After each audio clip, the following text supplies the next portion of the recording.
excited to have with us Senior Client Portfolio Manager Greg Holland of the Invesco American Franchise Fund. So, Greg, first question. We'll jump in, and Sergio kind of, stole your thunder a little bit, but in terms of, and I say he stole your thunder because he said, look, Greg's going to come up here and talk about performance. Right? And I made the joke. This is probably one of the first times that when Greg sent me some slides to include, the first slide he sent was a performance slide. But there's the reason why I did it, because we look at the track record of the American Franchise Fund, and you think about it for a 10-year period, it's averaged 13% per year, just over 13% per year. So I guess the big question is, Greg, how so? So, how so the slide is that, like you said, that far right column is awesome. There's a lot that's hidden that's not on this slide. This slide looks great right now. But the reason that 13+% return on average over the last 10 years comes to be your American franchises. American franchise is designed to be the growth engine of your portfolio. When we look at companies we're going to invest in, we're looking for the same thing that Alan, Savitra, that Larry, that your clients are looking for in their accounts. We want to see growth. We want to see something growing faster than its peers.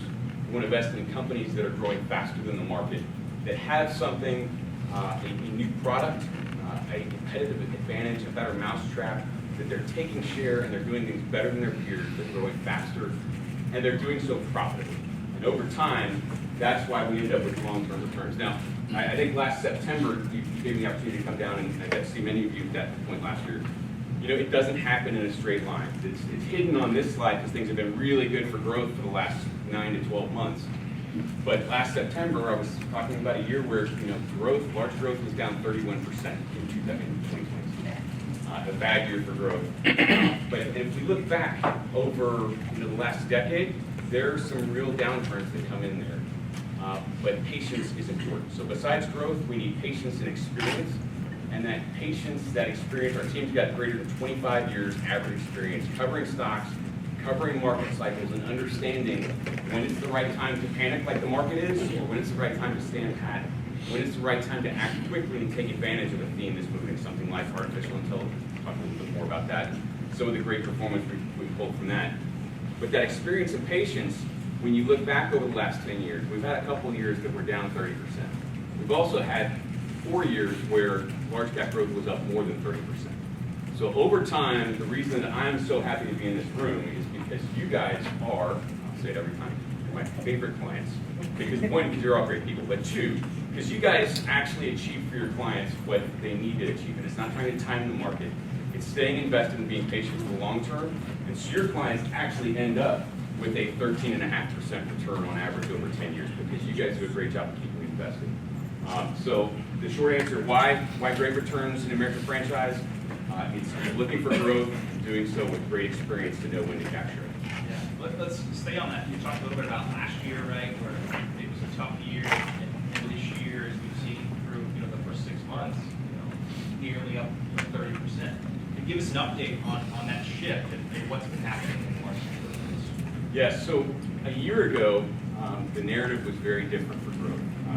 Growth was doing okay, but or was starting to do okay, I should say. But the narrative, if we go back a year ago, interest rates were going up 50 basis points every other month, and we didn't know where the top was going to be. And when interest rates are going up, the complex part of this is when you're trying to value a business that's going to grow for the next 10 years, if you don't know how much it's going to cost you to finance that growth, you don't know how much you're going to have to pay to take out a loan to grow that business, and the market is saying this could keep going and we have no idea where the top of rates is going to be, that makes it hard to value growth stocks. So it was a really challenging environment for growth businesses and growing businesses to figure out what's the ultimate floor and valuation of these businesses. Well, fast forward really about September, October of last year, we finally saw inflation peaking, and everybody said, oh, okay, this is where inflation's kind of starting to roll over. Things still cost more than they did a year ago, but it's not going to continue to go up, and we started to see where rates are going to top. And today, the environment today now is, okay, maybe we'll have another 25 basis point rate hike in July. Whether or not that's needed, the Fed's kind of said they're going to do it, so they're going to do it. Today, the market was pretty happy, so they're starting to say, oh, maybe we won't even have another one in August. Maybe we do have another 25 basis points in August. It doesn't really matter because we found where the top is. We're not going to keep going up forever. It's allowed valuations to really put a floor in, and it's allowed people to look at longer-term growth stories again in a rational manner. So this has allowed really since September, October of last year, growth really started to outperform much better than value. The other thing that came along that I think, and actually I think with e-commerce slide, just because we own Amazon in the portfolio. We've been very bullish about Amazon. The great part about this slide is it's beautiful. It goes up and to the right, and you see this little spike up with COVID, and then a level out for the next year, and then a resumption of e-commerce growth. But what this says is, e-commerce growth, we're doing about 19% of our spending online today. Our view over time is that it's actually going to something like 30, 35, maybe closer to 40% of our spending. So it's an S curve that we're kind of in the middle of that acceleration, and we're not even close to the top. But businesses, going back to Amazon, for example, Amazon overspent during that spike. They overspent to build lots of warehouses, lots of distribution points to get closer to us so they could get goods to us faster. They bought lots more vans and everything, so they spent a lot of money. They made a big investment, and then for 2 years, they stopped doing it. Now, for the last year, Amazon's up 55%, or just year to date, not even a 1 year, so it's up 55%. So we're starting to see growth outperform stocks that weren't doing well. But the other thing that impacts Amazon, and one of the reasons they hadn't done as good, is the cloud. The cloud does a number of things. We like e-commerce, it's great, all of us buy things. Not many of us probably have a cloud account, right? But Amazon Web Services is the global leader for small, mid-sized businesses for people storing their data in the cloud and not having to have their own server bank in their closet of their small business. Like Amazon Web Services, this is huge for them. This has been slowing, and one of the reasons the stock didn't do really well last year is companies around the world, we've all been telling ourselves, look, a recession could be coming. So companies have been saying, I'm going to spend a little bit less on my cloud services. Well, how does that work? Well, it works like this. If I'm a business and I have, if I want to have all my data available on a moment's notice, I pay, let's call it this amount. But if I say, you know what, I want to flex my spending down a little bit because I'm worried about a recession, I want to make sure that I can keep my profits coming through. So I'll keep 50% of my data I can get at a moment's notice, but all the data that's 6 months older or older, that'll go on to a lower server and I can pay Amazon less. Same thing for Microsoft Azure, same thing for Google. All of these cloud services have been seeing a little bit of a slowing spending. Anybody heard of ChatGPT lately? Yeah. Anybody use ChatGPT? Yes. Tried it out? Oh, yeah. So what ChatGPT did as a huge kickstart, call it February, well really from the end of last year to current, is it made everybody realize that AI is not just something coming in the future, it's here, it's going to start impacting behaviors and businesses soon, and it's going to start generating revenue literally in the back half of this year, current revenue. It's not a metaverse promise of 10 years from now. It is literally things are going to happen and dollars are shifting today. And all the chief technology officers of every corporation and every company around the world are saying, we need to start playing around with this and figure out what we should be doing with AI in our businesses. And they're all spinning up all of their data, even more than they had before, into the cloud in order to be able to use these tools and monetize.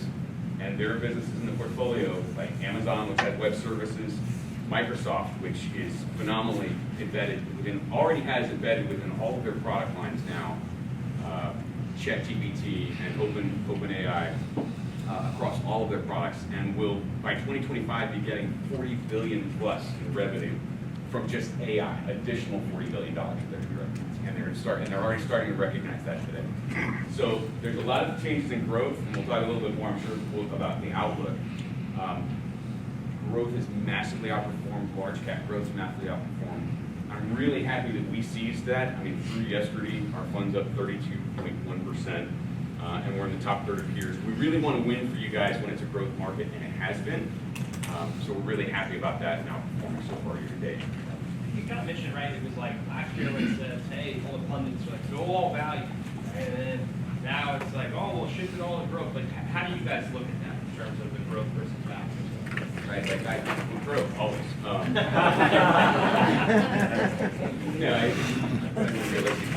You have to own both. Our fund for you and for your investors is giving you 40% exposure, 38-point-something% exposure to technology stocks. And they're doing all kinds of great things in AI and all kinds of software and security and great things. We also own another 16%, actually 16% in communication services.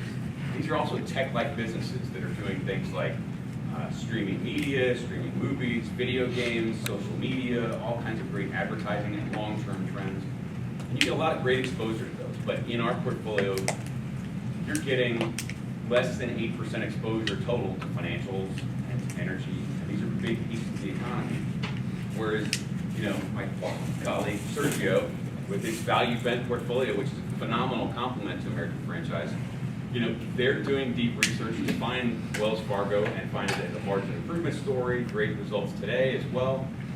They're getting you a lot of exposure to different parts. The fishing ground for value, the fishing ground for growth, they're just very different. So you have to own both. They end up as good complements. I lived through June 30 of this year. If we go back 20 years, and this is why growth. The Russell 1000 growth is up 11.5% per year for the last 20 years. So we've done a little bit better in the last 10, but 20 years, 11.5% average return. Russell Large Value up 8.5%. Both of those are phenomenal if you do either one of them. But if you blend those together and you're not trying to time two things and you're making sure you get exposure to good managers who are trying to pick the best winners within growth and the best winners within value, that's a winning strategy over time. So you've got to own both. Is my answer. But always, if you have to pick one, you definitely What's the opposite of easy? No, and there's a reason why we put these two strategies together, right? Because we see them as great complements, right? A 1-2 punch of the value story that we income and the growth story of American Franchise. Last year, right? We talked. It was a tough year for growth, but it was a great year for equity income. The market was down, 18, and equity income was down 8. And so that combination, the 1-2 punch of equity income and American Franchise, is a great complement to each other, a great two core holdings for clients. All right, so you mentioned a little bit, and I love your tagline, but let's expand on that a little bit. Same question I asked Sergio. To American Franchise, what's the role of American Franchise? The tagline is the growth engine of the portfolio, but you should think of this as it's a large cap growth portfolio. It's a diversified portfolio. When we're looking for profitable growth, we want to be the core growth holding. It's not designed to be, we're going to go out on a limb and take a whole bunch of risk. It is designed for us to bet on the stocks that we feel like we have a real advantage in. So last fall, we were investing in NVIDIA because NVIDIA was bottoming their cycle. They were bottoming their chips. They had new products coming out that we knew about. Their inventory drawdown was towards the bottom, and we said now it's the time to add this big secular winner because NVIDIA makes the very best graphics processing unit chips on the planet. And for the next 10 years, traditional CPU processing chips are going to continue to shift more towards graphics processing for AI, for gaming, for Bitcoin, for all of the server banks that are needed. Just big secular wins. So we started adding. They came out in the fall with the best earnings results. They said, all right, so this quarter, instead of making $7 billion, we made $11 billion. And we actually think we're going to do much better than that over the next quarter because here's all these products that we've been working on for AI that are software products that bolt on to all kinds of the cloud services. We're going to partner with Oracle as well to deliver these things. They basically blew it out of the water, and our large position did phenomenally well. At the same time, we have to be aware that there are sometimes you don't want to take risks in stocks that are just running up, and you trim those back. It's a matter of basically being disciplined. Don't be too aggressive. Make sure that we're getting profitable businesses for you guys that will grow over the long term. And I think when you go, you pop the hood, Greg will know better in terms of right now where they are, but those top names, those are really recognizable names right now of fast-growing companies. So you should point to those companies, as clients will really recognize what they own, and in the context of the American Franchise story of watching. So, good stuff. Let's go back to, you mentioned Amazon a little bit. Like, what about some other top holdings, some other stocks that you're adding to the strategy? What's the next one that I gave you first slide? Yeah, this is good. So, just for context and background, I talked a little bit about social media and some of the communication services. this is an old slide we've been using for a long time, but I think it's really powerful for just showing you how we consume our media, where we spend our time has really shifted, and it's dominated now by mobile devices. Because these little magical things, they're magical. They've actually created additional time for us to consume media. Because now, you guys probably don't jump on a train here, and I know I don't in Houston, but if you're sitting in a doctor's office, you now have an extra hour to 4 hours to consume media on your phone. Everywhere you go, if you wake up, if I won't be jet lagged from a 1 hour flight home, but if I was, I'll grab my phone and I'll probably shop for something or listen to something.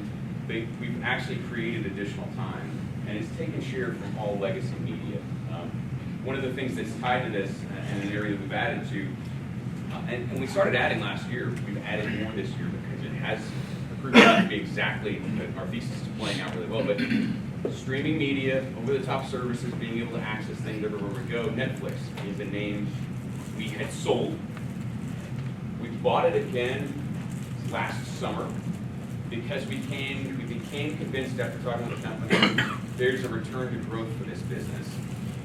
Their subscriber growth is bottom, and they had these new products, ad-supported subscriptions. They're going to also reduce account sharing. Anybody? Yeah. Who's watching? Not paying? All right, few people. That thesis they've been rolling it out throughout the world. They've just basically done it in the U.S. Maybe less than a month ago now, about a month ago. So I hear some people, I got the email. They let me know. Well, here's the answer. We're all still especially in the U.S., where we're generally wealthier consumers than other countries. Nobody's canceling Netflix. Not many people are canceling Netflix. It is kind of the core of this new a la carte streaming service that we've all moved to, rather than a cable bundle. And what we're seeing is the ad-supported. So this is a low percent driver. The ad-supported is generating the same return on investment for Netflix as a regular full premium subscription, because the advertisers are getting you to watch those ads and they're paying a big price to offset it. So just as profitable for Netflix for an ad-supported subscriber who might be a newer person. And they're finding that, hey, Greg, your son Tyler seems to be logging in your Netflix account from Texas A&M University now that he's a freshman there. Would you like to pay a little bit extra money to support him? Many people are saying, yeah, I'll pay an extra $6-8. That's all brand new money because it was zero before. Now that's all brand new, fresh minted revenue for Netflix. Or maybe I say, you know what? I'm already paying that damn kid's tuition. Maybe he can have his own Netflix. He should be studying anyways, right? And then what you're finding is a lot of new subscribers are like, all right, I got cut off. I'll pay for my Netflix. It is. Something kind of streaming in longer term. I'm laughing because I'm on this camp of the streamers too. I just got rid of my cable TV to go to YouTube TV a couple days ago, and you're seeing this play out. I'm only 3 days in. I was telling the story the other day. I'm only 3 days in, but it's working phenomenally well. What other themes? Because American franchise is always so dynamic with these companies. What other themes are you guys seeing play out? Yeah, I think I gave you the video games, so it's always fun to talk about video games. So we've had a theme in video games, and I'm going to show it. We've actually reduced this. This did really well for us last year, but there's always great companies in here. The reason I love to show it is because it's a decade of growth if you go backwards from 2020, and it's a decade of growth when you go forward. There's that 2020 line where it's spiked up a bit. Everybody was locked up at home during COVID, right? So kids were playing video games, adults were playing video games, everybody had plenty of time. And the stocks did great in 2020. In 2021, everybody said, well, everybody's got to go back to work now. I'm sure video games aren't going to do that well. And what actually happened is in 2021, they actually grew a little bit anyways. So it surprised people. These actually tend to be pretty defensive businesses, lots of cash, generally lower valuation, while also growing like crazy. And so these stocks did pretty well for us last year. Right now in the portfolio, we have a business called Take-Two. Take-Two is our largest video game exposure. Take-Two has a number of different studios underneath them. Make a lot of big franchises. They have just kind of pre-announced guidance, not just for the next year, but for the next 2 years, based on the next Grand Theft Auto game. Now, I'm not going to say it's family-friendly content, but Grand Theft Auto is the #1 grossing game of all time. And each new game is an immersive world where you can play it forever. Like, the game never gets old. You're in there forever. So when you roll out a new game, that's revenue for 10 years on that game, or until the next iteration comes around. In addition, the other thing that's great about Take-Two is, if you look at this is showing you an iPhone. So the iPhone 4, the graphics processing chip couldn't do anything. And then each generation of the iPhone, until you got to the 10 in October of 2018, actually stepped past an Xbox 360 in its ability to process graphics. And you just see the spike going higher. And I'm not going to tell you that the new PlayStation and the new Xbox can't do something crazy, but what it does mean is that now phones can unlock and play graphics of a really high-end game and unlock content going way back. You take Nintendo, which did really well for us. Pokemon Go in 2016. Everybody's crashing into fountains, right? This was one of the best-selling games of all time. People were walking around their phones catching magnet monsters. That content was traditionally locked up. You had to play it on a Game Boy or on a Nintendo set. You take globally relevant family content and unlock it to a mobile audience that's 6 times bigger than the audience that has PCs and consoles, and that's the kind of media you see. Take-Two owns, they bought Zynga, which is a whole content. I don't know, anybody play Farmville?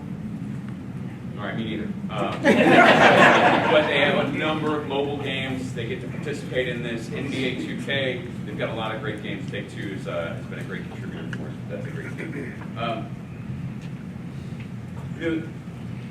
I was just saying, we talk about trends and things as well. We get excited about the shift to electric vehicles. We're really excited about the shift to autonomous vehicles and what that's going to do for certain businesses. But that's further down the road in profitability. We have some businesses that are going to really benefit from that. But if we think about EVs, we have in the portfolio Tesla. Tesla's up, I think the last quarter was up 26%. Tesla's benefiting from the belief that they have AI products and that they participate in this AI hype. But I'll say that while we like EVs, and we like the shift in the concept and grabbing share shift and things like that, and Tesla's a really innovative company and they're doing all kinds of great things in the long term, that doesn't necessarily mean it's a great investment for you. So we've actually been trimming that stock because all of our work, when we scrape data, we look at big data, we look at credit card data, and we pull all these things together from all these different sources, and all we see is slowing demand. A year ago, if you wanted to buy a Tesla, there was a 6-month backlog in order to get a Tesla. That was from both demand and an inability to produce the cars. If you want to buy a Tesla today, you can have that car probably in 2 weeks, a month at the most, sometimes 1 week, and that's because they've eaten through that backlog. And what we see now is they've increased production, they've eaten through their backlog. In China, the EV competition is huge. It's soon to be huge within Europe from other competitors. It's soon to be huge in the US from other competitors. And while Tesla's doing a great job at moving units, they're going to cut price again. They're at the expense of profitability going to cut price in order to move units, and they will do this for the foreseeable future. And our view is that's not what we want to be in front of. So we've taken advantage of strength in the stock and reduced it.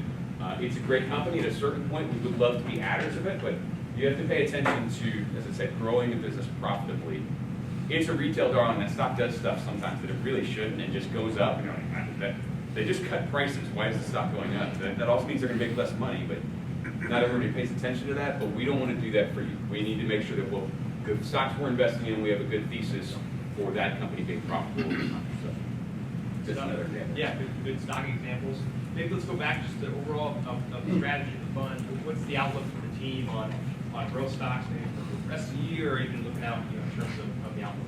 Yeah, it's been a phenomenal growth first half of the year. It was really growth outperformed for over a year now, but the NASDAQ 100 had the strongest first half ever of any year ever.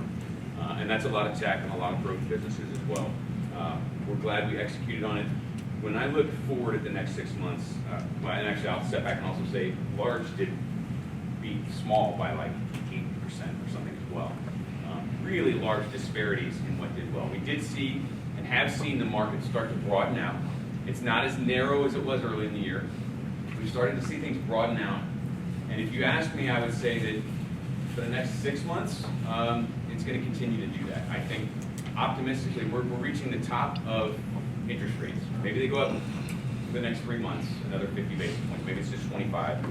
Maybe we get lucky and they do what they're supposed to and not raise them at all. I'm not betting on that. But when you look out almost invariably 12 months from the end of a rate hiking cycle, equities have done very well. We are very close to that happening within the next 3 months. So the next 12 months looks good overall for equities. I would definitely think we're happy to see fundamentals working for our businesses. Our companies have been driven by earnings for the most part.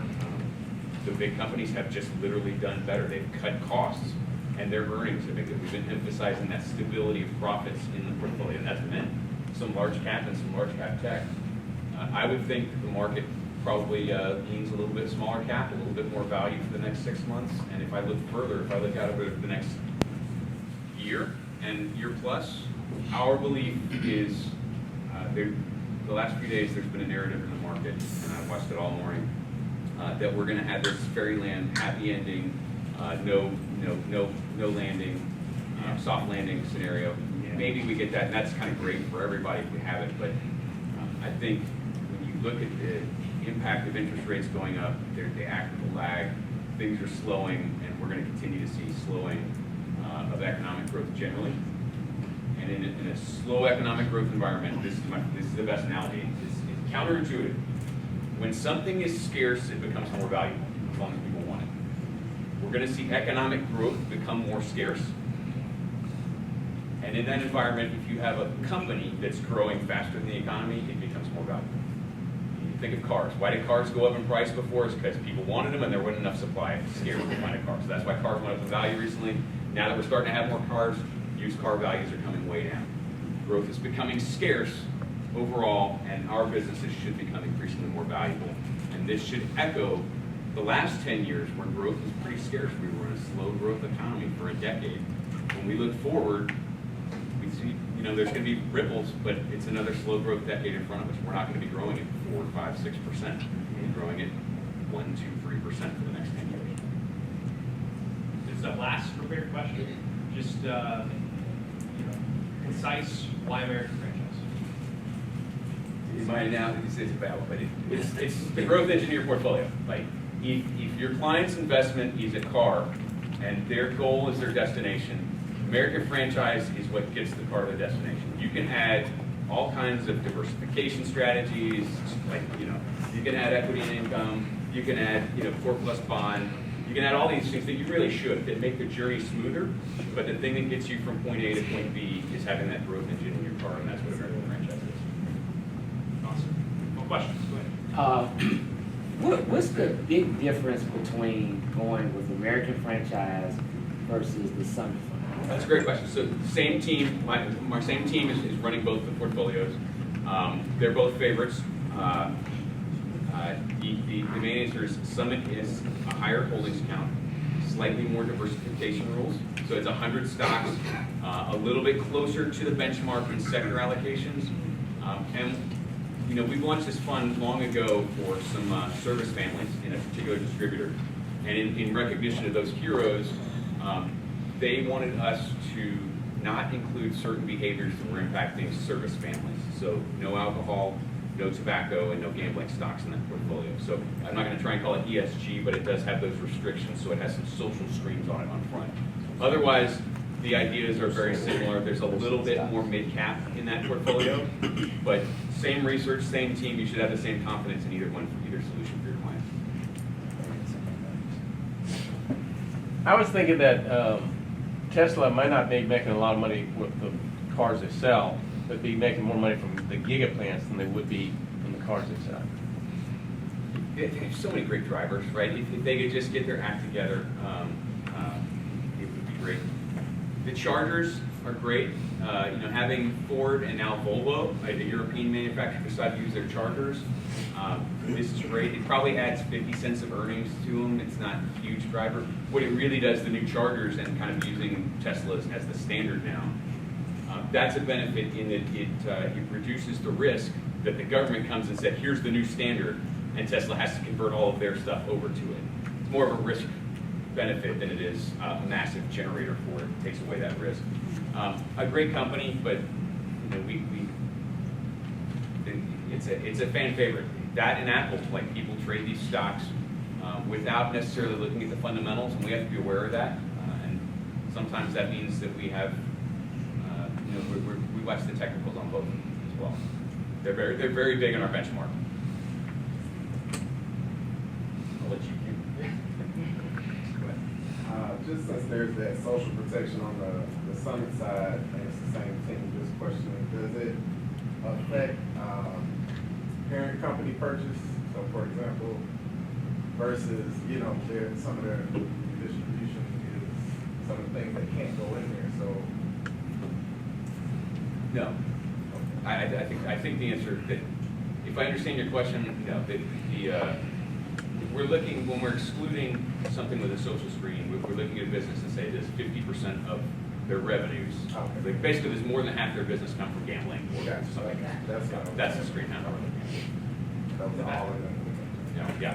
You mentioned earlier AI driving technology and that sort of thing. I've heard talk about the fact that there's a ton of companies, there's a big frenzy, but there's really only a couple real core companies that are probably gonna really lead that charge. Can you just speak to how you guys are sort of do that? What's your outlook on that, and how you manage this frenzy in tech, being that AI is kind of driving it? Yeah, no, it's a great question. It's super timely, and it's driven so many stocks a lot higher. I want to real time say, we recognize their strength. Some of these stocks are probably not going to be as strong in the second half, may even pull back some. We've actually reduced a little bit of exposure, but NVIDIA is positioned to be a core holding force. NVIDIA, you want to think of as the picks and shovels. They're creating the chips that all of these cloud service databases are going to be using and programming off of for years, until Google makes their own chip finally, which, by the way, they're 15 years behind in design of these GPUs. Until Microsoft makes their own chip, they're 10 years behind in designing as well. So NVIDIA is a real core holding in there that's making these chips and has also built now software programming to look around it. Microsoft has integrated, a huge partnership with OpenAI, and has integrated all these products. These two don't need to do anything new today to benefit. Then you have the businesses that are doing cloud services. You have Amazon with Amazon Web Services, and you have Google, both of whom are innovating and creating AI to offer to the Primericas of the world. Hey, use your data within our cloud, and you can use all these tools to figure out how to prospect better, and which of your prospects is about to, leave you or go put their money in a money market, or do something that you don't want them to do. Or Invesco, here's how to better use your data. Amazon's selling those services, Microsoft's selling those services, Google's selling those services. These will all benefit from those type of services as well. I'm going to give you the next level baseball of us thinking about social media. We can talk about all kinds of things about how many people's jobs are at risk. Let's call it 10% of workers. There's also the offset to that probably 33% of us will actually find it easier to do our jobs because we have more tools that make things easier. That's not good it's not good to have any people unemployed, but it's good to have people more productive. It's not a smooth line, there's going to be a lot of news. But the next level, when we think about things in the portfolio, Netflix already uses AI to suggest what we should watch. And I will tell you, I've watched some stuff just because Netflix told me I should watch it. And they're really good at it. They get better. There's lots of services that already use AI. There are new services. If you think about a company like Google, which has YouTube, or Meta, which has Instagram, and now Threads and other things. Think about other content platforms. If they can use AI to create a video that tells you a review on the top 10 coffee makers, and that content is viable, uses English speech or whatever language speech. Now,